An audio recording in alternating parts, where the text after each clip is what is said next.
챕터 13번 3장. 이게 지금 하나님의 왕이 세우는 나라의 비유에 대해서 말씀을 드렸고, 그 다음에 이제 하나님의 나라의 시작 1번 10분은 비유, 마태복음 13장 1절로 9절, 그 다음에 18절로 23절 거기 했죠. 거기까지만 했는데, 여러분 밑에까지 한번 읽어보고 앞에 1절로 9절은 내용을 거의 알고, 근데 이제 해석을 한번 보죠. 18절부터 23절의 말씀을 한번 같이 읽고요. 그 다음에 말씀 듣도록 하겠습니다. 그런즉 씨 뿌리는 비유를 들으라. 아무나 천국 말씀을 듣고 깨닫지 못할 때에는 악한 자가 와서 그 마음에 뿌려진 것을 빼앗나니, 이는 곧 길가에 뿌려진 자요 돌밭에 뿌려졌다는 것은 말씀을 듣고 즉시 기쁨으로 받되, 그 속에 뿌리가 없어 잠시 견디다가 말씀으로 말미암아 환난이나 박해가 일어날 때에는 곧 넘어지는 자요, 가시떨기에 뿌려졌다는 것은 말씀을 들으나 세상의 염려와 재물의 유혹에 완전히 박혀 결실하지 못하는 자요, 좋은 땅에 뿌려졌다는 것은 말씀을 듣고 깨닫는 자니 결실하여 어떤 것은 100배, 어떤 것은 60배, 어떤 것은 30배가 되느니라 하시더라. 아멘. 자, 여기에서 씨에 대한 이야기는, 씨는 말씀이라고 그랬습니다. 하나님 말씀. 네. 우리가 잃어버린 것이 하나님 말씀을 잃어버린 거예요. 그래서 우리의 영적인 것들이 다 죽었잖아요. 말씀을 잃어버려서. 말씀을 다시 찾으면 우리가 다시 살 수 있습니다. 그리고 밭은 사람의 마음을 가리키는 거고, 씨 뿌리는 분은 예수님이고, 천국의 마음의 씨가 뿌려지는 일로부터 시작이 되는데, 마음의 씨가 뿌려진다고 하는 것은 이제 심령 안에 말씀이 심겨지는 것을 말합니다. 말씀이 들어와서. 그러니까 밭의 반응이 이제 어떻게 되어 있느냐에 따라서 뭐가 차이가 날까요? 밭이 씨에 대해서 반응을 하죠. 그럼 밭이 어떠한 자리에 있으면 어떤 씨에 대한 반응이 나타나는데, 씨가 아예 들어가지도 못하게 하든지, 싹은 나는데 죽여버리든지.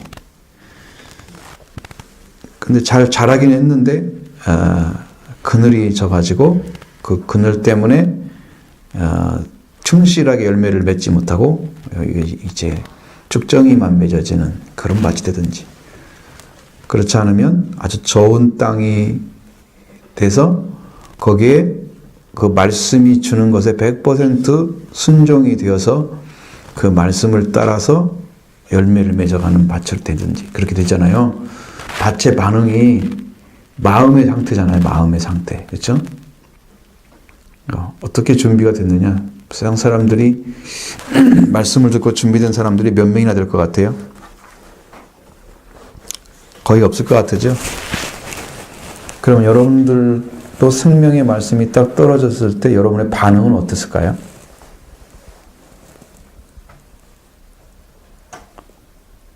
나는 어떻게 믿어지고 어떻게 반응하고, 나는 그걸 찾고 그걸 의지하거나 뭐 어떤 것을 하고 있을 거 아니에요. 말씀이 떨어지면. 지금은 어떻게 하고 있습니까? 말씀이 떨어지면.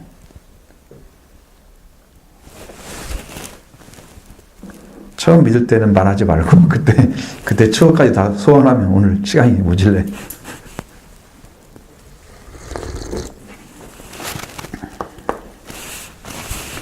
지금은 말씀이 들려오면 여러분은 어떻게 반응을 합니까? 지금 밭을 지금 이 네 가지 밭을 한 분이 찾아보라는 거예요, 지금. 반응이 나타나 가지고 그 다음에 어떻게 방향을 잡고 말씀을 순종해 가는 건지, 이제 그걸 지금 찾아내는 거. 내 심령이 라는 말씀 듣고 이거 다 나를 말하는 거네. 이렇게 되면 안 되고, 그 중에 하나가 분명히 더 정확한 게 있을 거라고요. 그죠? 그걸 한번 얘기를 해보자는 거지. 얘가 좀 이상하게 소리가 나잖아요. 얘가 병원에 갈 때가 됐나 봐요. 소리 안 나죠? 배터리 있는데?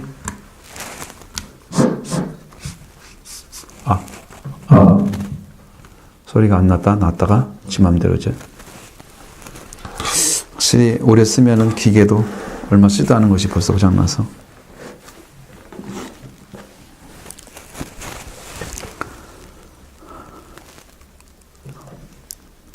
이제 저는 다시 떨거든요. 가시떡에 탱자들이 많이 걸려 있어서. 네. 탱자를 보자고. 연결하고 탱자만 있어요. 이게 주변에 일이 많다 보니까 이제 그런 것들이 이제 제가 신앙적인 성장을 맡고 있는 것들이 많이 있는 것 같아요. 오늘 그 탱자만 오늘 캐러 왔어요.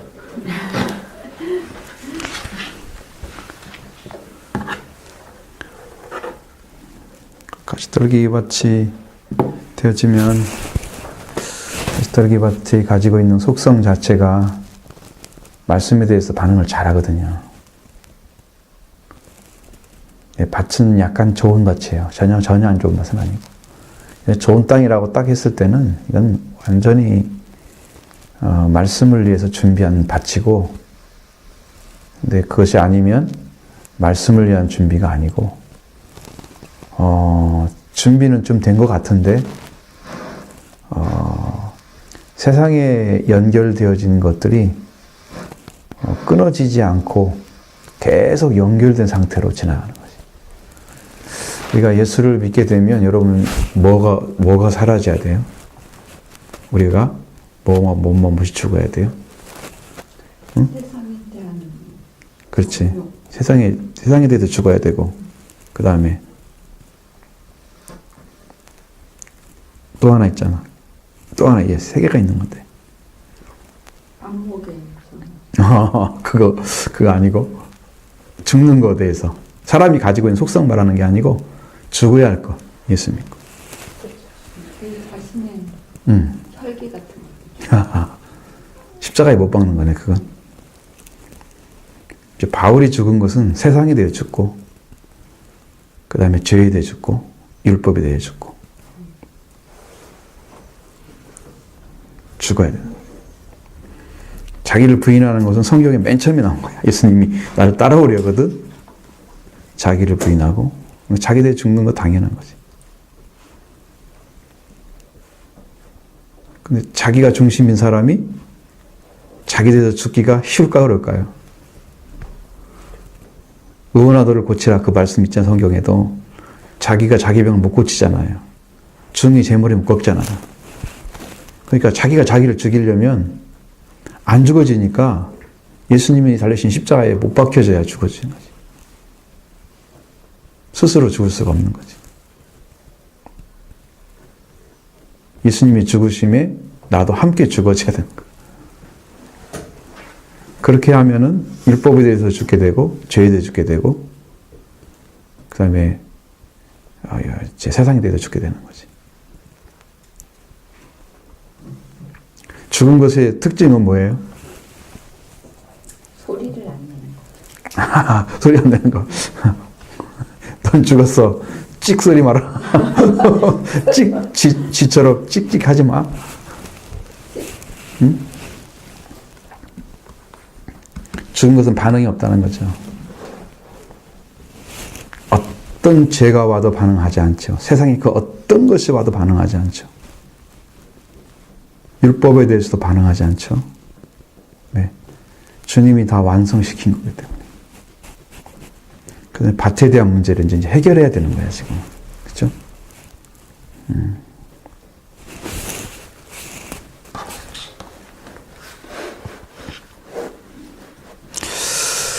그 얘기를 다 할 수가 없을지도 몰라. 여러분, 다른 분들은 어떤 생각이 있습니까?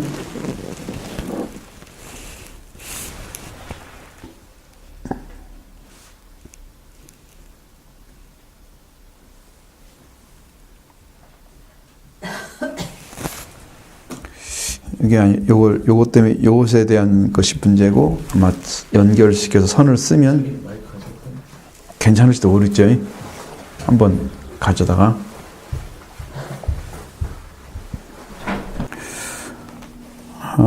그러면 이제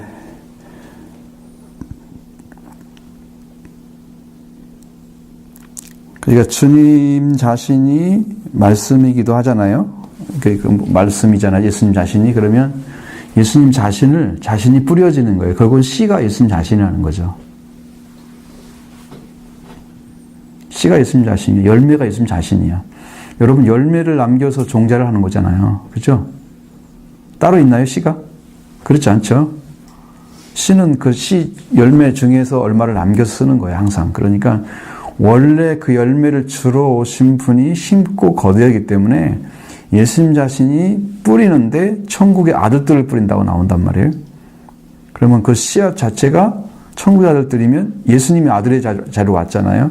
그럼 예수님 자신을 뿌려주는 거나 마찬가지, 영적으로 보면.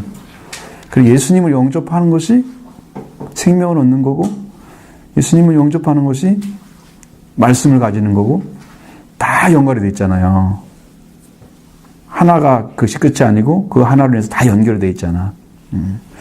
그러니까 주님이 자신을 뿌린다는 거죠. 예수님 자신이 오셔야 구원이 이루어지잖아요. 성경이니까 씨가 뿌려서서 번식하고 생육하고 번성해서 땅에 충만하기를 원하신다. 이 씨앗이 바로 무엇을 가리키는 거예요? 천국의 아들들. 그래서 창세기 1장 28절에 나와 있는 번성하고 충만하라 그 말씀도 벌써 뭐에 들어가 있어요? 하나님의 씨에 들어가 있어요. 하나님의 씨를 가리키는 거야.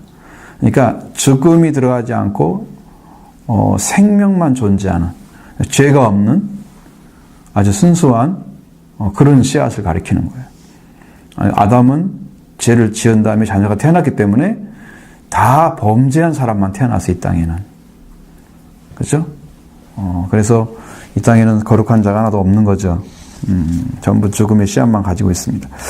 이 뿌리가 이렇게 번성을 해야 되는데 이게 확산을 시켜서 이 씨가 뿌려져 가지고 많은 사람들이 열매를 맺어가서 이 열매가 점점점 많아지는 것이 하나님 나라의 확장이다. 그러니까 여기 예를 들어서 여러분들이 와서 교회에 왔잖아요. 여러분들 안에 하나님이 말씀이 임재해서 하나님 말씀을 통해서 자라고 열매 맺는 심령으로 되어지면 여기가 지금 하나님 나라가 확산된 거란 말이에요. 심령 안에. 열매 맺고 있으니까. 열매를 나중에 여러분 지금 열매 맺고 걷어가겠어요? 여기서 걷어가는 게 아니고 그냥 30배, 60배, 100배라고 지금 얘기 나와 있는 거죠. 그냥 나와 있는 거지. 영적인 의미는 따로 있지만 베드로전서 1장 23절에 나와 있는 말씀 중에는 우리가 거듭난 것은 썩어질 씨로 된 것이 아니요 썩지 아니할 씨로 된 것이니 살아있고 항상 있는 하나님의 말씀으로 되었느니라. 거듭남과 연결이 되어 있단 말이에요. 예수님을 영접함과 연결이 되어 있단 말이죠. 거듭남과 예수님의 영접이 연결되어 있어요. 자, 거듭남의 연결을 꼭 시킬 때마다 베드로전서에서는 부활에 관련해서 시키고 있고요. 1장에서 한번 펴보세요. 1장 펴보면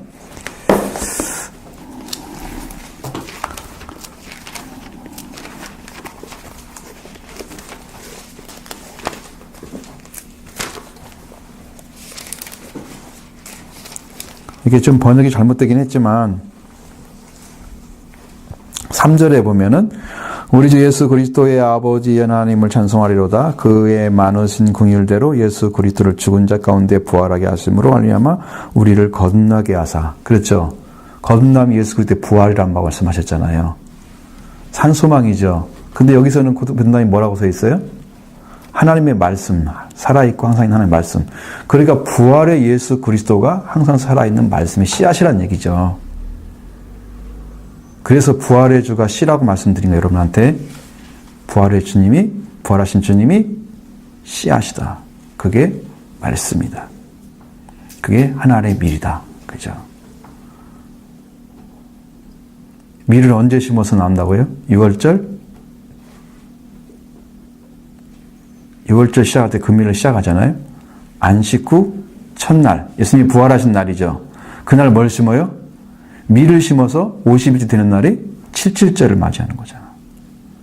부활의 열매가 심어져서 열매가 맺어지는 거예요. 그래서 부활의 권능.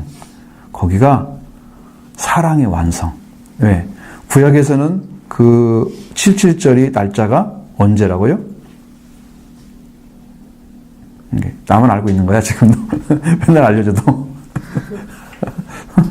그게 모세가 10계명을 받은 날이란 말이에요. 그러니까 10계명이 받은 날을 7일째로 지키고 있단 말이에요, 지금. 그 날짜가 똑같아. 그것이 우연이겠어요? 하나님의 역사가 있었던 거죠. 날짜가. 그러니까 10계명의 완성한 날, 10계명이 완성된 날, 그래서 오순절은 어디서 맞이해야 되냐면 광야에서 맞이해야 된다 그랬죠. 왜? 10계명 어디서 받았어요? 10계명은 광야에서 시내산을 받았잖아요. 가나안 땅이 아니잖아요. 그 사랑이 완성되고 거기에 부활의 권능이 완전해지는 거예요. 부활의 씨를 찍고 부활의 권능이 완전해지는 거기가 77절의 완성이란 말이에요. 봐야 되는 거죠. 이거는 초막절은 안 나오니까 말씀 안 드려도 되겠죠?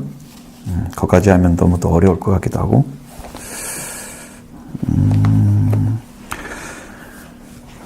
자, 그래서 이제 이 말씀을 이렇게 이해를 하셔야 되고, 자, 썩지 않을 씨이신 그리스도를 우리 마음에 뿌려지는 거다. 그래서 우리가 거듭났다. 그게 자라서 열매 맺는 과정이 천국을 이루어가는 과정이다. 그러니까 점점 성장하고 열매가 맺어지고 열매가 완성되면 천국에 뭐가 됐어요?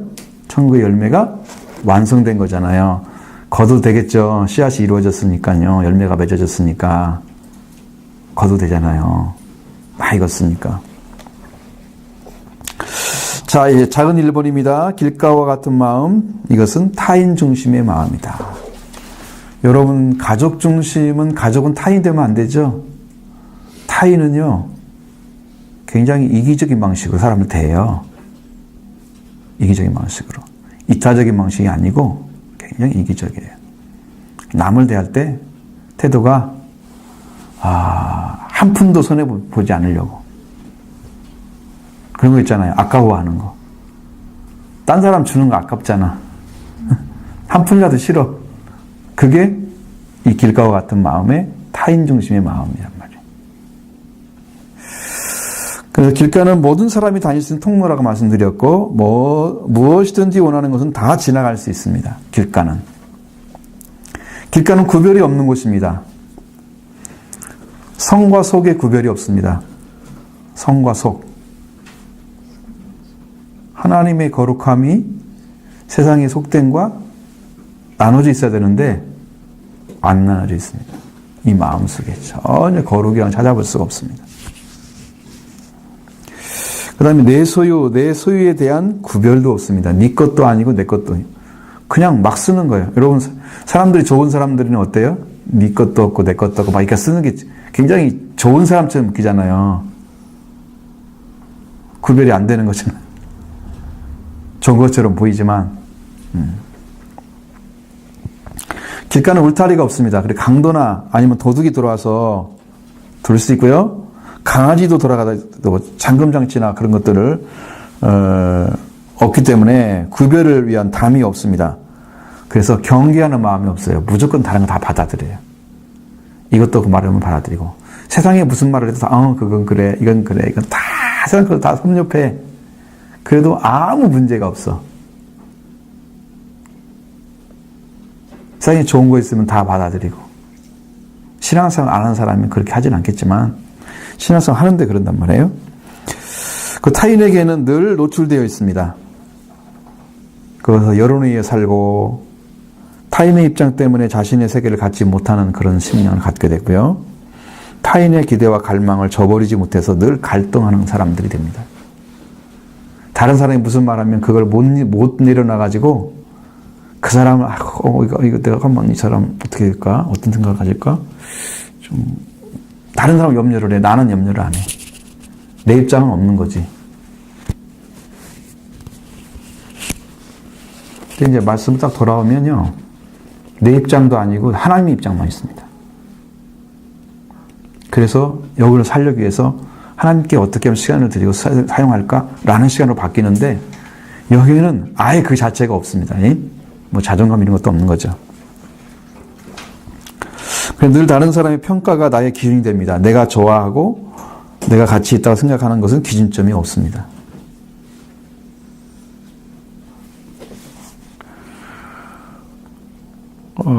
그 다른 사람의 한마디로 평가에 그 한마디 평가에 평화가 무너져 버리고 어떨 때는 그 사람 한마디에 굉장히 의미 있게 생각하고 막 이렇게 좌우되는 거야.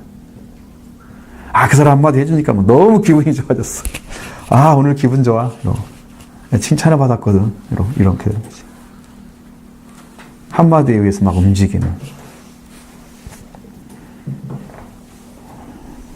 그래서 어느 때는 뭐 그렇게 되면 자기가 살아왔던 그 삶이요, 한순간에 무너질 수도 있습니다. 어떤 사람의 공격에 의해서, 나 실망했어. 막 이것 때문에 막 아주 탁 넘어지는 사람도 있어.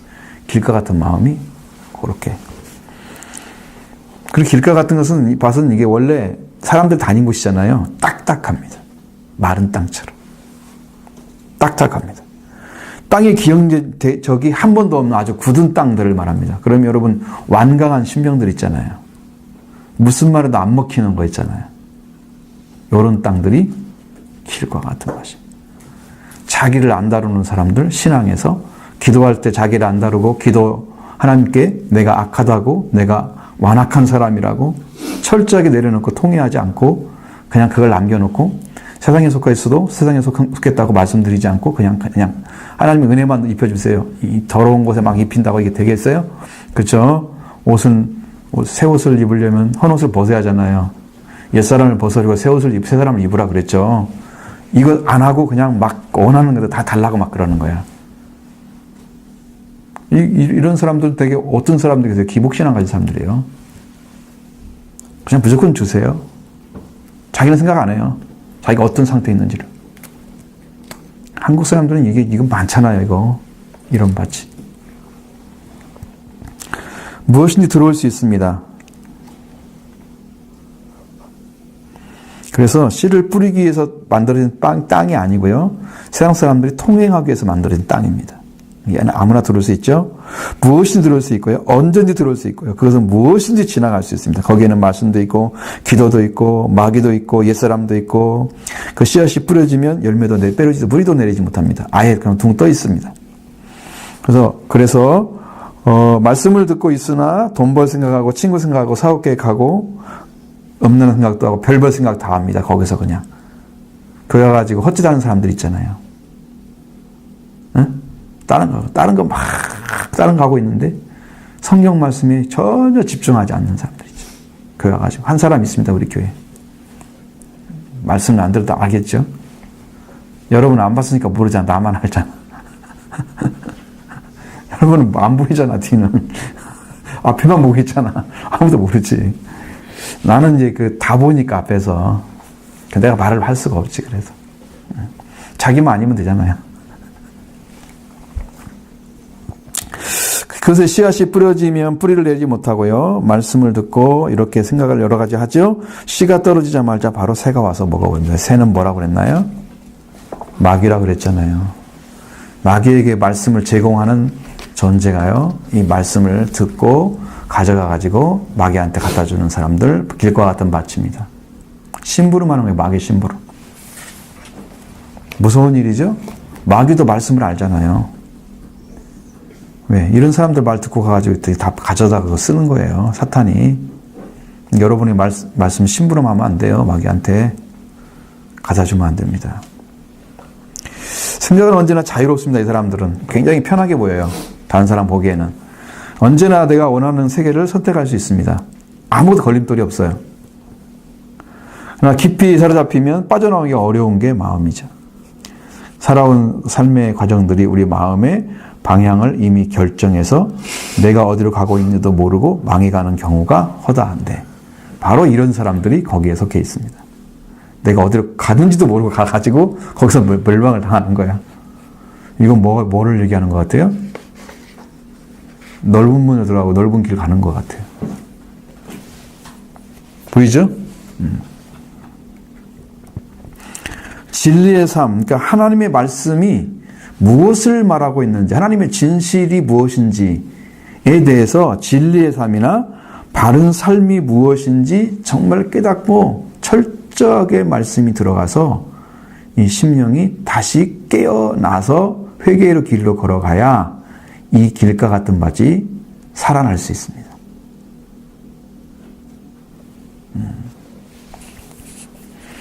자, 2번입니다. 돌과 같은 마음.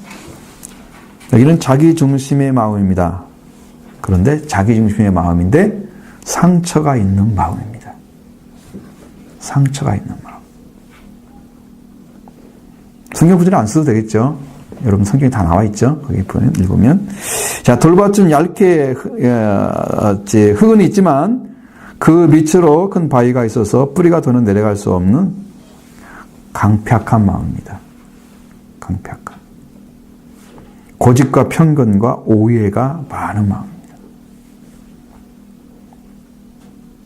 자기 걸 잘 안 내려놓죠. 딱딱하잖아요, 돌은. 바위는. 그죠?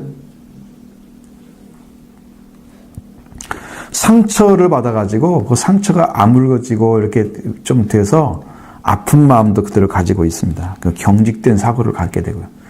예를 들어서 어떤 것에 놀라면 어떤 것에 뭘 보고 놀란다 그런 말 있잖아요. 꼭 그와 같게 그 사람 마음에는 상처가 있기 때문에 다른 어떤 것에 대해서 잘 적응하지 못하고 경직되는 거지. 무슨 일이 있으면 아우 나에게 뭐 또 이런 일이 생길까? 이걸 이제 트라우마라고 그런 얘기도 하잖아요. 그게 딱 있단 말이에요. 그 사람 마음속에는. 이런 마음들이 이제 해결하지 안 돼 있을 경우에는 이렇게 생기죠. 그 다음에 왜곡된 사고를 하고 있습니다. 사고가 똑바르지 않고 나름 자기의 생각대로 이렇게 왜곡시켜서 사고를 하는 거예요.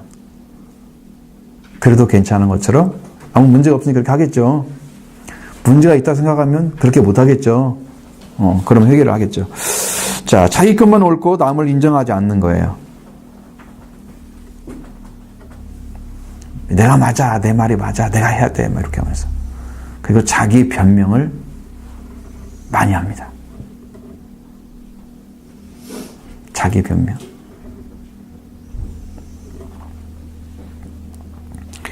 모든 사건이나 상황, 여건들을 내가 경험했던 나의 사연, 나의 얘기로 해석돼서 풀어갑니다. 그러니까 자기가 했던 것에 대해서 이것을 이렇게 해결하려고 저렇게 해결하려고 막 지혜를 쓰는 거야. 머리를 쓰는 거야. 자기 경험했던 것들이 더 중심이 되는 거예요. 이 사람들은. 그리고 내 마음에 들어야 옳고 내 마음에 들지 않으면 틀린 것으로 판단을 합니다. 누가 중심인지 알겠죠? 자기 중심적이라는 거죠. 눈이 하여튼 여러 가지일 텐데 그 사람은 자기 중심이어야 돼. 그 자기 중심적이 많이 강한 사람들이 부딪혀 살면 얼마나 싸움이 많겠어요. 전투가. 그러니까 편안하게 살려면 한쪽을 포기를 합니다. 네 말로 해 그냥. 나는 모르겠어. 마음 약한 사람이 항상 저어줍니다. 가정이 평화로운 것 같으죠? 한쪽은 죽고 있습니다. 그런데. 왜? 그 사람 때문에. 자기 의견을 한 번도 펼친 적이 없어요. 얼마나 힘들겠어요, 근데. 맨날 져주니까.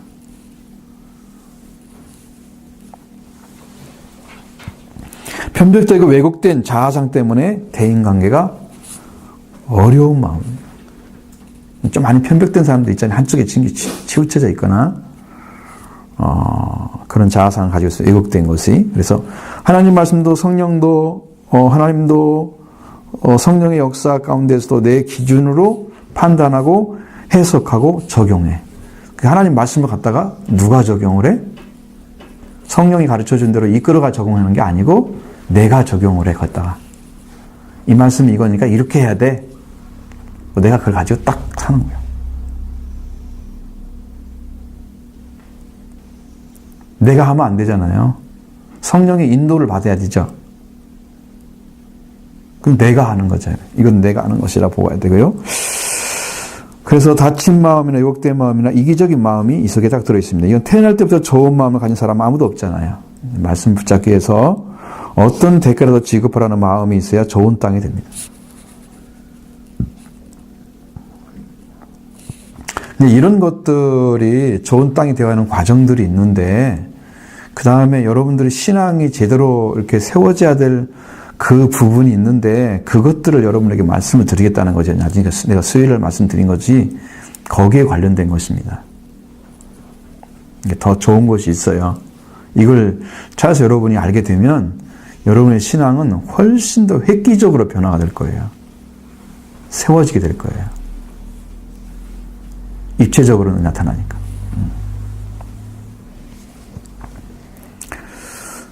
자, 그래서 환난이나 핍박이 임할 때는 정말 말씀을 붙잡고 그 사는 사람이 그 어려운 환경에서 유익을 얻게 됩니다. 그러면서 뭐가 찾아질까요? 유익을 얻게 되면서 내가 하나님에 대해서 마땅히 가져야 할 태도나 마음이 그때 알아지는 거예요. 하나님은 이것을 원하셨고 나는 이런 중심으로 그분에게 순종해 드려야 되는 거구나. 그게 딱 차려지는 거예요. 자기 안에서. 심령 안에. 훨씬 쉬워지겠죠. 그 다음에 자기를 부인하고 주님을 붙잡게 하는 도구로 쓰여야 됩니다.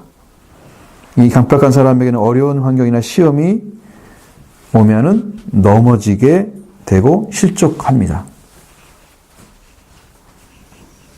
환경이 어려운데 이 사람이 신앙이 지금 말씀을 받았는데 말씀이 그 사람 안에서 살아서 역사하지 않고 돌밭에 의해서 뿌리가 내리지 않았잖아요. 그러니까 말씀은 죽었잖아요. 그러니까 환경이 되면 신앙이 넘어진다는 얘기죠. 환경이 자기가 어려운 환경이 되어지면 그 신앙이 넘어지게 된다는 거예요. 환난이나 시험이 조금만 와도 이 사람은 넘어지는 거예요. 돌불에 넘어진 것처럼. 어린아이들은 조그마한 돌 안에 걸려서 넘어지는 거 보셨잖아요. 우리 영적으로도 어린아이들은요. 조그마한 일에도 그냥 넘어지고 마음이 또 어쩌고 해서 누구 때문에 시험 들었다 해서 또 넘어지고 아주 작은 것에 흔들리고 흔들리고 막 이러는 거예요. 그런 것들이 이 심령 안에 들어있고 자, 이제 말씀을 이제 들어가야 되겠죠. 그 다음에,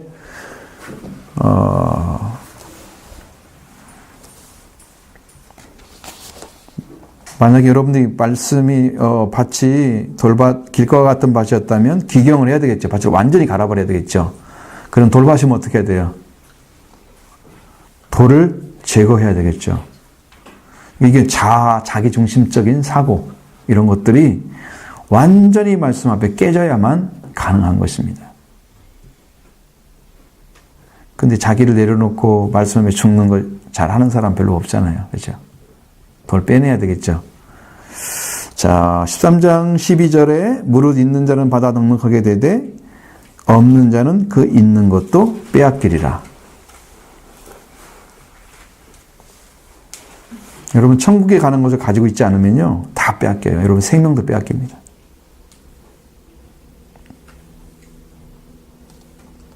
천국에 소망이 된 사람들, 천국에 들어가 있는 사람 영적으로 그 사람은 더 얻을 수 있습니다. 그러나 이 없는 자, 있는 자는 받아 넉넉하게 되죠. 더 많은 걸 주시지 하나님께서. 그러나 없으면요 없는데 뭐 있는 걸 뺏긴다고 그래. 없으면 못 뺏기잖아. 근데 뺏긴다고 말씀 써 있단 말이에요. 우리 목숨까지도 위험하다는 뜻입니다. 이거. 얼마나 무서운 말씀입니까? 여러분 시간이 지날수록 뭐가 있어야 되나요? 여러분 시간이 지날수록 세상에는 어떤 일이 벌어지던가요? 하나님이 창조하신 세계에서는 어떤 일이 벌어져요? 시간이 지나면? 씨가 뿌려진 데는 반드시 열매를 맺어가는 작업들이 일어나죠. 과정들이 생기죠. 그리고 어쨌든 그 기후가 잘 맞게만 하면 열매 맺는 것도 사실이죠. 그러니까 여러분도 신앙이 어떻게 돼야 돼요? 시간이 지나면서 성장이 되어가는 과정, 하나님 나라가 여러분을 임하고 하나님 역사에서 여러분을 돕고 인도하는 그런 일들이 하루하루 벌어져야 지금 씨앗이 떨어지고 열매 맺는 작업으로 들어간 거잖아요. 그러니까 시간이 해결해 주는 게 아니고 시간이 여러분을 성장시키는 거예요. 근데 이게 뭐가 문제일까요? 성장하려면 뭐가 되어 있어야 성장할 수 있어요. 조건이 뭐야? 열매 맺으려면 조건이 뭐예요?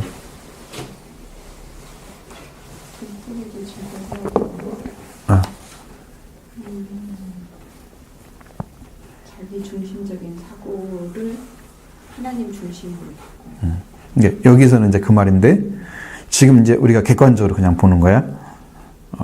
여러분이 열매를 맺어 가려고 하면 무엇이 필요한지를 생각해보면 돼요.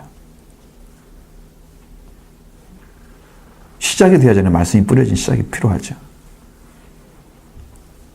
자, 여러분들 씨를 심을 때 봄에는 언제는 뭘 심어야 되고 어른들 다 알고 있잖아요. 그 시기에 적절하게 뭐 며칠 상관없어요. 심으면 그게 열매를 맺어가요. 시간이 지나면. 근데 심겨지지 않은 것은 시간이 지나도 열매가 안 맺어져. 시간이 해결되는 게 아니고 시작을 해야 해결이 되는 거예요. 시간이 흘렀을 때. 시작을 하면 세월이 흘러가면서 해결이 되는데 시작을 안 해놓으면 세월이 흘러가도 해결이 안 되고 늘 그대로만 있는 거예요. 그래서 생명을 얻은 자는 성장하게 되는데 생명이 없는 사람은 죽은 채로 세월만 지나가는 거예요. 난 그래서 걱정인 거죠. 여러분이 시작이 돼야 한다는 거예요. 어떻게? 회개가 반드시 이루어져서 생명의 씨앗 부활의 주님이 오셔서 여러분 안에 어떻게 해야 돼요? 열매 맺는 과정이 들어가야 되겠죠. 그래서 777절에 와야 되겠죠. 그러니까 예수 그리스도가 여러분이 반드시 필요한 거예요. 씨앗은 거기서밖에 안 주니까 씨 뿌리는 자는 예수님이라고 그랬잖아요. 여기서 보면 씨 뿌리는 자는 인자요 그랬잖아요. 그러니까 예수님밖에는 없는 거예요. 여러분이 오셔서 여러분의 심령 안에 씨를 뿌려주시는 분이 예수님이세요.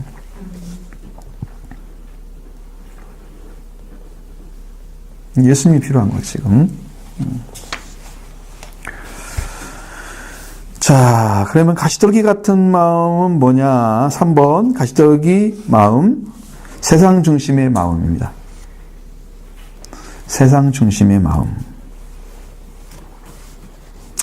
자, 이 말씀대 성경대로 말씀을 들으나 세상의 염려와 재리의 유혹에 말씀이 막혀 결실하지 못하는 마음이다. 그대로 하나님보다 더 사랑하는 것이 있는 마음이다. 세상 것에 늘 마음이 사로잡혀 있다. 그래서 내가 여러분께 묻는 거잖아요. 여러분 마음의 중심을 어디에 두고 사십니까?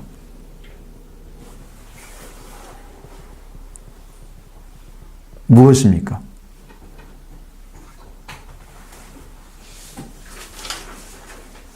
내 삶을 살아갈 때 내가 시간이 지나가면서 내 마음은 어디에 중심을 두고 살고 있는가를 찾아내면 그게 여러분이 가지고 있는 그분이 여러분의 하나님인 거죠. 그것만 중심으로 사고하고 생각하고 늘 그것이 나에게 제일 시간을 많이 쏟아붓는 대상이 되는 거잖아, 내가. 나에게는. 그죠? 뭐가 되겠어요? 그게 하나님인 것이죠. 자기한테.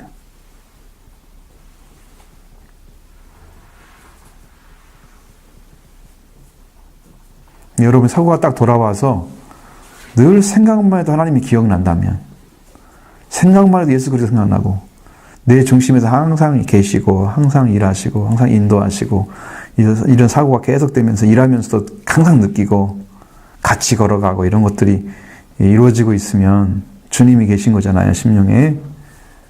근데 이것이 아니고 어느 때는 막 이래 치우쳤다가 생각하면 주님이 생각나고 생각하면 하나님이 좀 생각났다가 나는 또 이로 빠졌다가 주로 생각하는 건 따로 있어 이제. 이건 나는 뭔지 모르지만 자기가 두고 있는 그 대상. 그러니까 분명히 하나님께 네 뜻을 두라, 마음을 두라. 그게 나와 있는데 이게 마음이 두어지는 것은 하나님과 나와 관계가 맺어졌어요. 두어지는 거죠. 그렇죠? 좋은 관계가 맺어질 때 생각나죠. 좋은 사람 생각나죠. 근데 뭐 생각하기도 싫은 것을 생각하면 못 하잖아요. 하나님하고 친밀하지도 않은데 그분 생각이 날 리가 없잖아요. 그래서 무엇을 생각하느냐가 여러분이 신앙의 굉장히 중요한 요소다. 그걸 찾아내셔야 한다는 거예요. 이렇게 사고가 돌아와야 한다는 얘기예요. 자, 관심은, 자, 이 사람은, 하나님보다 사랑하는 더 많은 사랑이 있다. 그래서 세상의 것에 늘 마음이 사로잡혀 있고, 열정은 있으나 하나님이 아닌 세상에 있다. 열정이. 이런 사람 사업하기 좋은 마음이죠. 하나님도 믿으면서 세상도 잘 생각하는. 사복가의 기절입니다. 기절같이 보여지는. 그래서 그를 유혹하고 미혹하게 하는 일에는 휘청거리는 마음. 좋은 것이 있으면 막 달려가고 싶고 막 거기에 대해서 막 어떻게 미치고 싶은 거야. 이거 하고 싶은 게 있으면 막 견딜 수가 없어. 그죠? 운동 열심히 한 사람들은 그 운동하고 싶어서 가지고 겨냥내 생각하잖아요. 그래서 난 옛날에 탁구 칠 때는 그런 생각했는데 폼이 어떻게 돼야 되지? 어떻게 잡아야 되지? 그립 잡고 연습하는 거 어떻게 각을 맞춰야 이게 백이 잘 들어가지? 스윙 해서 늘 생각하는 거. 바둑 한 사람들은 늘 그려놓고 바둑 보는 거 막 들어가는 거. 여러분은 뭐가 잘 때 그려지고 있습니까? 내 속에서. 피곤해도 그냥 자는 게 문제죠? 그릴 시간도 없죠? 맺히면 잠이 듭니까? 그럼 다행이에요. 나이 먹으면 잠도 안 드니까. 잠 잘 자는 건 아주 다행이죠. 그리고 자기 기대와 다르게 일이 진행되면 마음이 쫄이고 그리고 그 일이 그르쳐지면 어떻게 하는 불안감으로 염려, 근심에 사로잡히고 그러니까 어떻게든 간에 그런 일 자체에 관심을 계속 가지게 되는 거예요. 잘 돼야 되는데 막 이거 막 고민하고 그것 때문에 막 스트레스 받고 그렇게 될 수도 있죠. 또 자신이 좋아하는 거 관심 있는 일이면 나타나면 그걸 온통 마음을 빼앗겨서 주님을 생각하거나 영적 일을 도모할 수 있는 여유를 잃어버리게 되는 것이죠. 한 가지가 나타나면 그것에 올인해버리는 사람도 있잖아요. 이게 가시떨기밭이.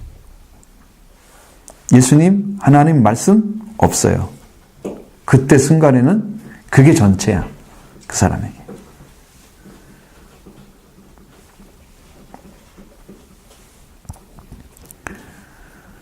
그래서 하나님과 신뢰의 관계가 약하기 때문에 늘 염려와 불안이 그 마음을 지배하고 있습니다. 관계가 약한 건 알겠죠? 조금 의지하는 거야. 그러니까 의지하지 않는 건 아니야. 그럼 이 사람은 신앙 없다 그러면 나 신앙 있어. 그렇게 말할 수 있는 사람이야. 근데 실제로 보면 의지하는 게 굉장히 약해가지고 작은 일에도 흔들흔들 근심, 걱정, 불안 이런 것들이 항상 가지고 있어요. 요소들을 가지고 있는 거예요.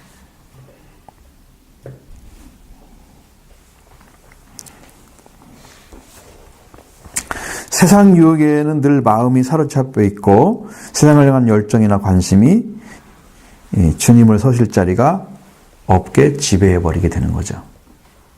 그럼 주님이 안에 계시기가 힘들어요. 왜? 자기가 인정하는 것이 더 중심이 되었으니까 주님이 주인이 아닌 거야, 거기는. 그 주님이라고 부르면 안 되죠. 종이라고 불러야 되죠. 예수님은 종처럼 대하는 거야. 자기가 주인 되는 건 따로 있어. 자기 열정 쏟는 그것이 주인이야. 누구야 그 사람이? 나야 다. 내가 그렇게 하고 있는 거지. 이 가시떨기 밭은 이렇습니다.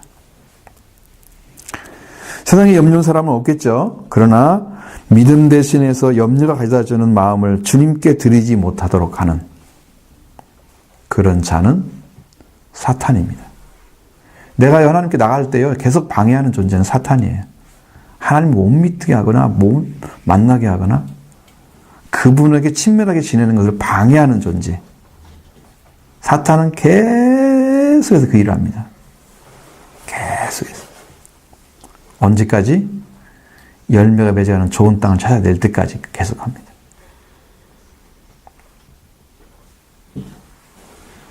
좋은 땅이 찾아져서 회개가 딱 이루어지잖아요.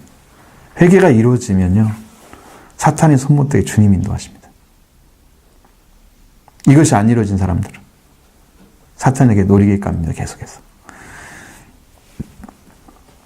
그래서 사탄이 자꾸 찾아오는 거죠. 그래서 우리가 불안이나 염려에 사로잡지 않기 위해서는 기도로 모든 염려를 주님께 맡겨야 되는, 자기가 하는 것이 아니고 더 많은 신앙이 필요하죠. 더 많은 믿음이 필요하죠. 더 염려하는 것으로 되는 게 없잖아요. 우리가 네가 염려함으로 키 한 자루 더 할 수 있느냐?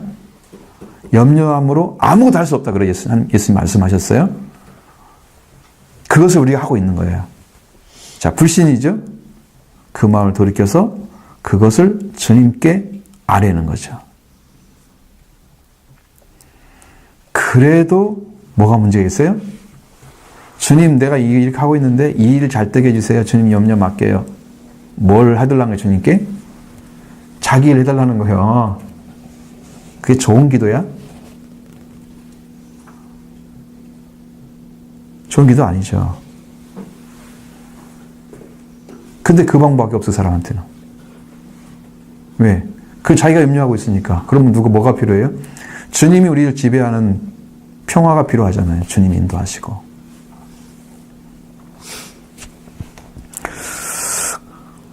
자, 우리 마음속에서 이런 세상의 유혹이나 열정이 사로잡지 않도록 마음에 그 마음속에 더 좋아하는 것이 있어야 된다. 그건 뭐냐면 주님을 사모하는 것이 있어야 된다는 거죠. 여러분 마음에 좋아하는 거, 항상 좋아해야 될 대상, 사모하는 거, 하나님 말씀으로 묵상하고 갈망하고 그 주님이 인도하심 따라서 살아가기를 간구하는, 하나님 이것도 주님께 의탁하오니 주님이 인도해 주세요. 이렇게 요 자체를 맡겨야 되지, 요 일을 이렇게 일해 주세요. 이렇게 맡기는 게 아니고 그건 주님 뭐 심부름하라는 뜻이잖아. 주님이 심부름하는 게 계시는 거야? 여러분한테? 심부름 되게 많이 시켜. 한국 사람들. 응? 주님이 자기 심부름꾼인 줄 알아. 이것도 해주시고 저것도 해주시고 저것도 배워주시고 주님한테 많이 일만 시킨다니까. 하여 주시옵소서. 채워 주시옵소서. 맨날 채워주고 부어주고. 아니 달라고 하고 왜 주지는 않아. 맨날 기도하는데. 왜 감사를 못 드려. 왜 찬양을 못 드리고. 훨씬 더 좋은 게 많은데. 심부름 시키지 마시고 주님이 주인이니까 주님 인도 따라 가시면 돼요. 회개가 안 이루어진 사람들은 이렇게 주인을 바꿔서 일을 해요. 회개가 이루어져야 주인이 바뀌는 거예요. 주인이 완전히 바뀌는 게 성령 받는 거예요. 성령 충만까지 가야지 내 마음대로 안 씁니다. 그리고 주님을 사모하는 그런 묵상하는 거, 갈망을 이루기 위해서 좀 기도하고 주신 말씀은 약속을 말씀으로 늘 그 마음속에서 이루어지기를 기도하고 기대하면서 또 주님께 집중하는 삶을 살아가는 그 삶이 필요한 거죠. 근데 여기에서 가시떨기밭이 있다고 하는 건 세상의 염려, 걱정, 근심, 쾌락 이런 게 있잖아요. 일락에 대한 사로잡힌 걸 말하고 있었잖아요. 그러니까 그렇게 여러분 마음속에 세상 것이 들어와서 세상 것이 나를 지배하도록 내어주는 일 자체는 주님을 주님으로 인정하지 않기 때문에 이루어지는 일이에요. 주님을 주님으로 인정하면 주님이 인도해 주세요라고 맡기는 거죠. 주님이 아니야 종이야. 그렇게 되면 안 되는 거지. 네 번째 4번 작은 4번 옥토와 같은 마음. 이것은 진리 중심, 그리스도 중심. 중심의 마음. 그리스도 중심의 마음. 이것은요, 배고픈 마음입니다. 목마른 마음입니다. 그리스도를 갈망하는 마음. 의에 줄이고 목마른 자. 그렇죠? 채워준다 그랬죠? 줄여야 됩니다. 그래야 양식을 주시는 거죠. 주님께서. 목말라야 포도주와 젖을 사라. 이게 양식이잖아요. 말씀이잖아요. 포도주와 젖이라는 양식을 말하는 거죠. 그리스도를 정말 엄청 사랑하는 거예요. 그러니까 바울은 그리스도를 만나고 싶어서 견딜 수가 없었던 거죠. 그래서 자기를 다 내려놓고 자기가 가지고 있던 조건들을 다 뭘로 봤어요? 배설물로 본 거죠. 그리스도를 얻고자 해서 얼마나 철저하게 죽었어요. 그렇죠? 그런 마음이 찾아지는 거예요. 그렇게 좋은 땅이 되는 옥토 같은 마음인데 씨를 받으려고 갈급하게 기다리는 마음이다. 이 씨는 말씀이죠. 진짜 말씀을 받고 싶어서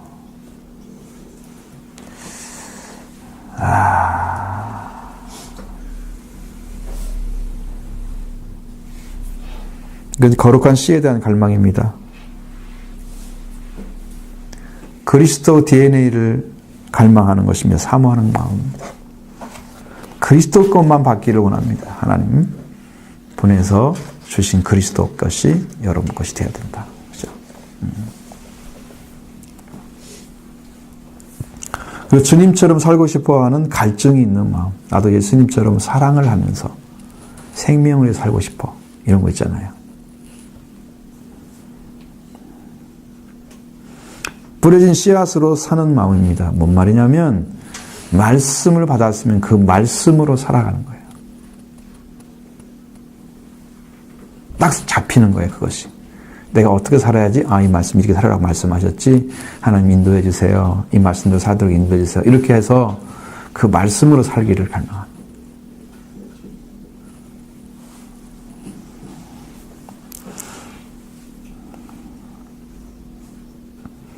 그리고 말씀이 떨어지면 자라고 심해져서 이렇게 꽃이 피고 열매를 맺기를 사모하는 마음이 생깁니다. 나도 열매 맺어야지 이제.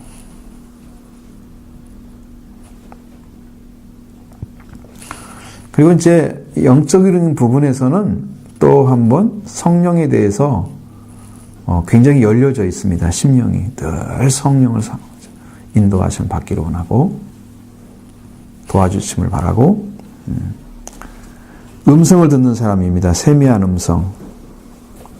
그리고 성령께서 자그마한 아주 사인을 주어도 잘 움직입니다. 그 사람. 민감해서. 그러니까 은혜를 못 받는 사람들은 딱 교회를 나보면 이 작은 것에 움직이지 않고 큰 것은 한 번씩 움직이는데 이 작은 것, 세미한 것을 주면은 잘 받아들이지 못합니다. 근데 이렇게 옥토 같은 마음이 되면 작은 것에도 잘 움직입니다.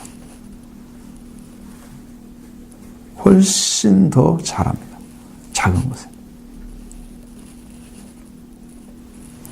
그러니 큰 것은 얼마나 잘하겠어요. 작은 것도 하나하나 세밀하게 살피면서 순종하려고 하는 거 있잖아요. 그런 중심이 되는데 민감하게 반응을 하는데 모든 환경이나 만남, 모든 일상은 오직 나를 통해서 이루어질 구속사를 위해서 주님 인도하심으로 이해하고 어려움이 당하면은 하나님 무슨 뜻이 있겠죠? 인도해 주세요. 그 일 자체를 맡겨버리는 거예요. 하나님께서 어떤 일을 이루시기 위해서 데리고 가잖아요. 우리가 구원의 역사를 이루시기 위해서 그렇죠? 우리의 일을 인도하시는 그것을 인정하고 주님의 인도하심을 받아들이고 주님의 인도하심을 받아들이고 어려움을 당하게 되면 주님이 뜻이 있겠지. 그리고 주님이 인도하심을 또 기대하면서 기도하고 그러면서 어떤 문제를 해결해 가는데 그때그때마다 주님이 인도를 해주셔서 이게 잘 되게 만드시는 거죠.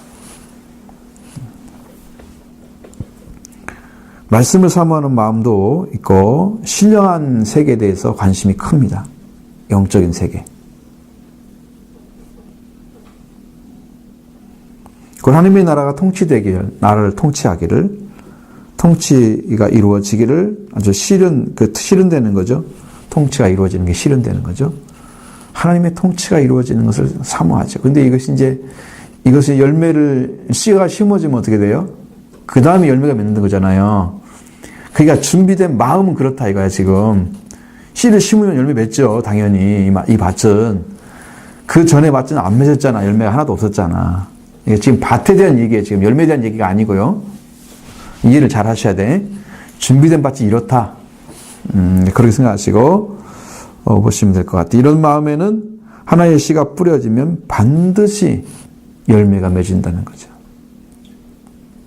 100배, 60배, 30배 열매가 맺어진다는 거예요.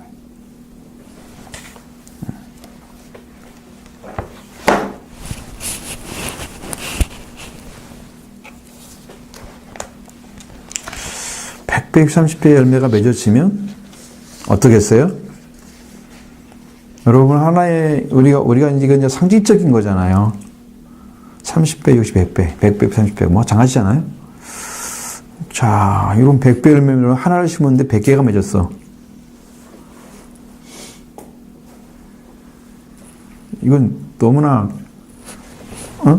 엄청난 거네. 그죠? 여러분, 뭐, 무슨 씨앗이 하나 심으면 100개가 맺는 거 봤어요? 벼가, 예, 조금 넘기도 하고 부족하기도 하고 그래요. 조, 아주 작은 조, 노란색 조. 엄청 많이 맺어요. 수수도 좀 많이 맺고요. 100개 넘겠죠. 틀림없이. 하나만 딱 올라와도. 조가 이렇게. 조도 막 이렇게 초록초록 이렇게 맺어지잖아요. 아, 그런 맛이 밥을 옛날에 많이 먹었었는데, 지금은. 감나무, 사과나무도 이렇게 씨 하나로 인해서 이렇게. 그것은 연년생이잖아. 오랫동안 살잖아. 한 해 살이를 우리가 많이 먹지. 이게 이제 한 번 심어서 한 번 열매 맺는 거야, 이거. 그러니까 이것은 성경이 말하는 것은 내 일생에 한 번 심어져 가지고 한 번에 열매가 이렇게 나와야 한다 이 말이잖아. 올해 맺고 또 내년에 맺고 막 이런 거 아니고 이렇게 말하는 게 아니고 지금 열매를 맺어가는데 한 사람을 좀 얘기하는 거잖아요. 한 사람 일생 동안에. 그러니까 뭐 길가 같은 밭에서 옥토까지 바뀔 수도 있잖아. 어떤 사람들은 그게 가면서 경험해 갈 수도 있잖아. 이 신앙은. 그렇죠? 그러니까 그런 걸 생각하면 우리가 일생을 생각해야 되지 단회적인 것은 불가능하다는 거죠. 여러분도 신앙생활할 때 한 번에 열매 맺은 거 못 봤잖아요. 한 번도. 그렇죠? 계속해서 변화가 되고 좋은 땅이 되면서 그 다음에 열심히 말씀이 이제 심겨지는 말씀을 사모하는 10년까지 가면 어때요? 열매가 맺어지는 길도 찾겠죠? 그때가 되면 그런 길도 있을 거예요. 그게 있을 거예요. 자, 오늘날 이 땅에서 정상적인 주님의 자들이 나와야 됩니다. 결실이 풍성해서 100배의 결실을 맺는 사람들이죠. 10년, 20년이 지나거나 5년, 10년이 지났어도 결과가 달라지지 않는다면 하나님 나라에 큰 손해가 된다.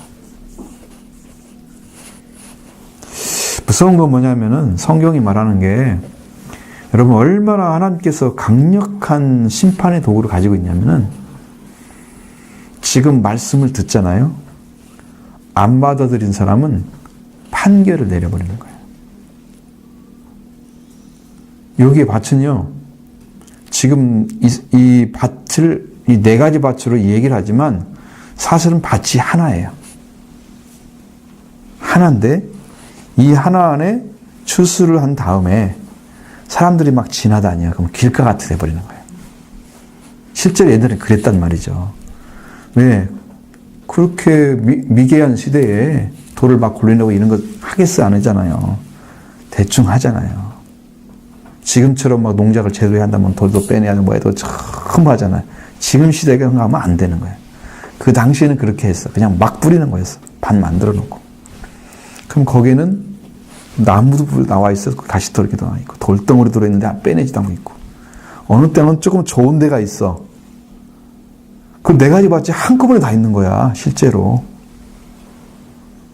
실제 그것을 말하는 거예요. 팔레스타인은 그랬다는 거야. 그러니까 그걸 생각하면 뭘 할 수 있어요?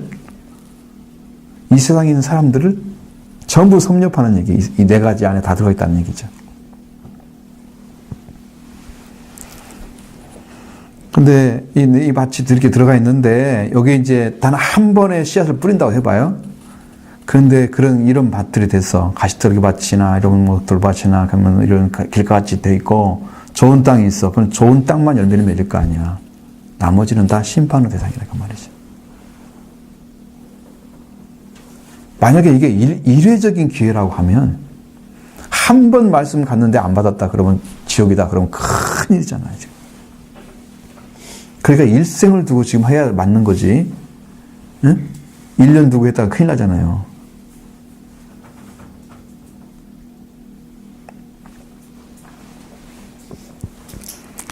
그래서 여러분이 말씀을 받아들일 때 깊이까지 영적으로 마음 중심에서 깊이 받아서 그 말씀으로 인해서 정말 막 회개가 일어나고 주님을 찾고 싶어하고 견딜 수가 없어요.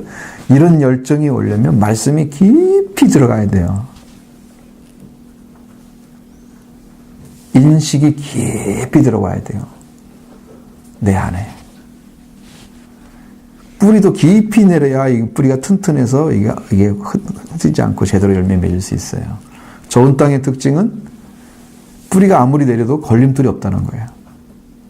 그렇게 깊이 내릴 수 있겠죠? 좋은 땅의 특징은 그래요. 돌밭 봐요. 가능한가요? 자, 가시떨기는 어때요? 길가에 아예 내놓고. 가시떨기는 어때? 가시떨기가 나무가 심을 정도니까 굉장히 땅은 그래도 괜찮은 땅인데 가시떨기가 막아버리는 거야. 그 그늘을 만들어가지고. 가시떨기가 기운을 다 뺏어가 버리는 거야. 얘가 먹어야 할 영양소 다 가져가는 거야. 그래가지고 실제로 하나님께서 주신 말씀의 씨앗은 열매는 자라지를 못하는 거야. 그에 대해서. 그래서 어느 정도 자라가지고 조금 여러분 보세요. 원래 파랗게 자라야 하잖아. 그것이 덜 자라면 약간 연녹색이 되잖아. 그러면서 나름대로 꽃이 피고 이렇게 크려고 막 하는데 영양소가 다 올라가지 못해가지고 쭉정이로 남고 잘 맺어지지 않는 그 상태. 그렇게 된다 이 말이야. 가시떨기 밭이.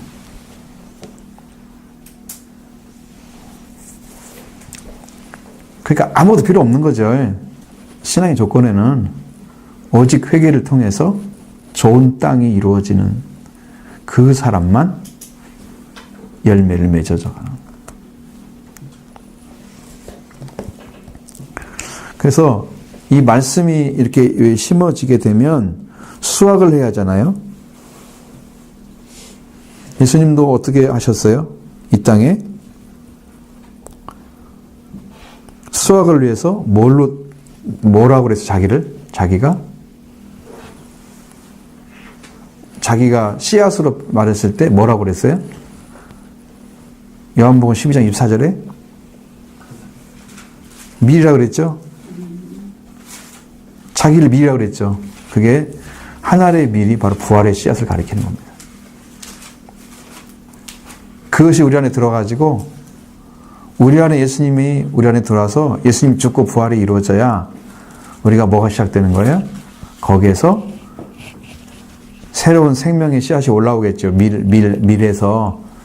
그것처럼 이제서 부활의 주님이 우리 속에서 완전하게 구원을 완성시키고 그 다음에 이제 하나님 나라를 완전하게 이루어가는 거죠. 이 안에 하나님과 관계가 불완전했던 것들이 이 부활이 완성됨으로 인해서 완전한 관계가 만들어지는 거예요. 그럼 나무가 씨앗이 자라면 자랄수록 완전해지는 거예요. 그래서 7절이 돼서 오순절이잖아. 우리가 신약에 오면 그때 성령이 부어져 가지고 그 완전한 자란 씨앗이 어떻게 되겠어요? 자란 씨앗이 거두는 것처럼 이 씨앗이 생명에게 이제 부어지기 시작하는 거야. 나눠지는 거야. 그게 이제 증언이란 말이에요. 말씀을 전해준다는 얘기죠. 내 안에 이루어진 것이 나가는 거예요. 예수님이 나한테 와서 이루셨잖아요. 그것이 이 입술을 통해서 나가는 거예요. 그러면 생명이 전해지는 거예요. 그게 다 이거 뭐냐면 말씀이야. 그게. 말씀이 씨앗이라고 했잖아요. 이 씨앗이 다시 뿌려지는 거예요. 사람들에게. 부활의 씨앗이잖아요. 그러면 이 사람들도 어떻게 해야 돼? 이 말씀 받고 다시 우리처럼 회개하고 어떻게 할꼬 형제들아 그랬을 때 어떻게 하라고 그랬어요? 회개하여 각각 예수 그리스도의 이름으로 세례를 받고 죄사함을 얻으라. 그래야만 성령의 선물을 받으리니. 똑같은 방법으로 또 들어가서 또 열매 맺게 하는 거예요. 말씀을 뿌려주니까 또 열매 맺게. 이 작업이 계속 이루어져야 한다는 거죠. 그게 복음을 전하는 방식이에요. 우리가 이것을 이루어가지 않고 어느 날 갑자기 조금 은혜 받았다고 복음 전하고 다니고 이게 아니라는 거예요. 이런 성장이 없이는 이게 안 된다는 거예요. 중요한 부분 아시겠죠? 그래서 주님의 바로 하나를 밀어 떨어지고 주님의 십자가 부활은 생명의 수확을 위해서 주시는 거다. 그것이 바로 미랄이라는 말씀이죠. 그 십자가의 능력이 무력하게 되어서는 안 됩니다. 십자가를 무력하게 만드는 방식은 뭐였어요? 십자가의 원수로 행한다고 했어요. 바울 사도가. 무엇이 십자가를 원수로 행하는 거예요?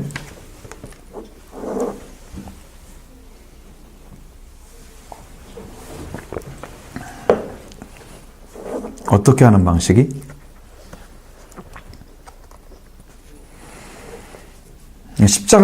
십자가를 통해서 이루어진 구원을 그 십자가의 말씀만 받게 되면 그 하나님의 능력으로 구원이 이루어지는데 그 말씀 외에 다른 게 필요하다거나 아니면 십자가를 부정해버리는 사람들, 율법을 중심으로 가는 사람들, 다 원수들이에요. 지금 여러분이 십자가를 정말로 의지하게 되면 하나님의 능력으로 사용하세요. 지금도 그 말씀을 의지하는 심령에는 지금도 능력을 사용하시고 구원하는 능력으로 그 말씀이 들어오면 십자가에 통해서 날 구원하셨구나 예수님이. 그 말씀을 여러분이 진실하게 삼하고 믿으면 그 말씀으로 여러분이 구원을 받게 된단 말이에요. 하나님의 능력이 임하여 오는 통로란 말이에요. 결국 말씀이잖아요. 근데 그 십자가의 말씀 자체를 부정하는 사람들, 능력이 없는 것처럼 여기고 부정하는 사람들. 고린도서 1장 18절에 뭐라고 나와 있어요? 어떤 사람에게? 구원을 얻는 우리에게는 뭐가 되고요? 멸망하는 자에게 뭐가 돼요?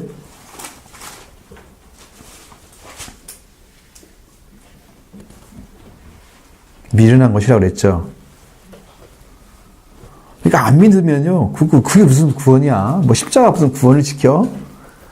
예수님 다시 십자가 무슨 뭐라고? 이렇게 불신해버리는 사람들한테는 미련한 것이 되는 거야. 원수가 되는 거야, 십자가로. 하나님은 그 방법으로만 구원을 시키는데 그걸 부정해버리는 거예요. 이건 하나님이 하신 일을 부정하는 사람이니까요. 이 사람의 구원이 있을 리가 없잖아요. 돌이키지 않는 한. 그렇죠?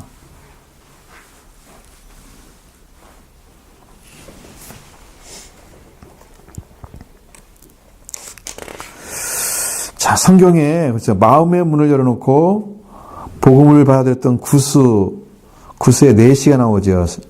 사도행전 8장 34절에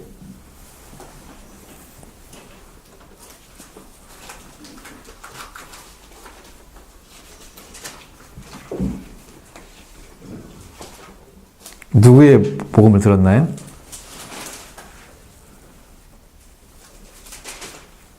빌립인가요? 전도자 빌립? 그죠? 나오죠? 그 다음에 하나님을 사랑하는 마음 때문에 경건과 구제와 열심을 가지고 일을 했던 고넬료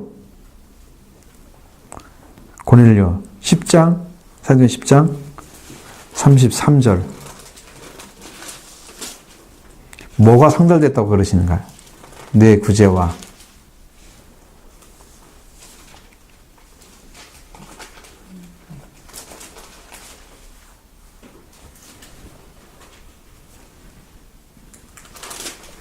(33절에)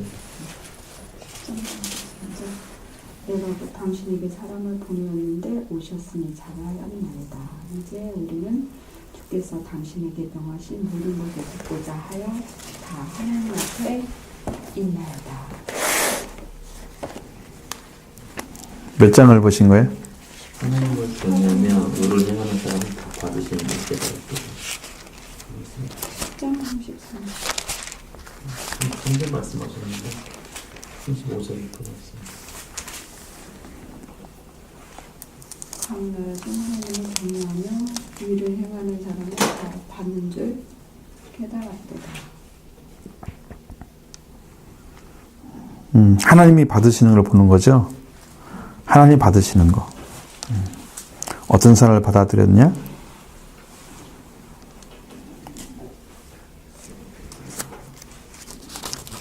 천사가 응답할 때 내용들을 보면 네 기도와 구제가 하나님 앞에 상달되고 되어 귀역하신 가 되었으니 10장 4절에 나오잖아요. 그랬는데 하나님께서는 베드로를 통해서 입을 열어서 내가 참으로 하나님은 사람을 외모로 보지 아니하시는 것을 알았다. 뭘 봤다는 거예요? 중심을 봤다는 거죠.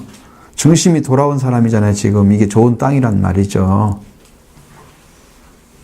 그 의미를 지금 이야기하려고 하는 거예요. 외모로 보지 않고 중심을 보신 거. 예수님을 만나서 만일 토색한 일이 있으면 네 배로 갚겠다고 결단했던 누굴까요? 삭개오. 자기 것을 다 내려놨죠. 욕심이 사라졌죠. 이유가 뭘까요? 주님을 만나서. 그렇죠. 거기서 다 찾아진 거예요. 이웃사랑이 찾아진 거예요. 사람의 생명이 귀하게 안 여기면요, 물질이 욕심이 되는데, 사람의 생명이 귀하게 여겨지면, 이웃사랑이 회복되면 물질이 가치 없이 사람의 생명을 위해서 쓰이도록 내놓는 거죠. 군인들과 달려 내려오는 것은 물질보다 생명을 위에 뒀던 것이 벌써 사랑이 뭐가 왔다는 거야? 사랑이 회복된 사람이라는 거예요. 그게 중심이 바뀐 거죠. 그래서 아브라함의 자손으로 들어갔어요. 믿음으로. 엄청난 축복이잖아요. 군인인데 이방인인가요? 고뇌도 이방인이죠. 이방인도 다 복음이 들어간다는 걸 얘기하잖아. 근데 여기도 역시나 삭개오 같은 사람도 세리 같은 죄인이잖아. 사람들이 보기에 죄인이지, 하나 주님 보시기에는 영접하는 자인데, 아브라함의 자손이 됐는데, 사람들이 보는 게 뭐 상관 있어? 없죠. 주님께 관계가 맺어지면 되겠죠. 뭐가 필요해요? 돌아온 중심이 필요한 거죠. 중심이 돌아오는 게 필요한 거죠. 주님은 그걸 보고 계시는 거예요, 지금도.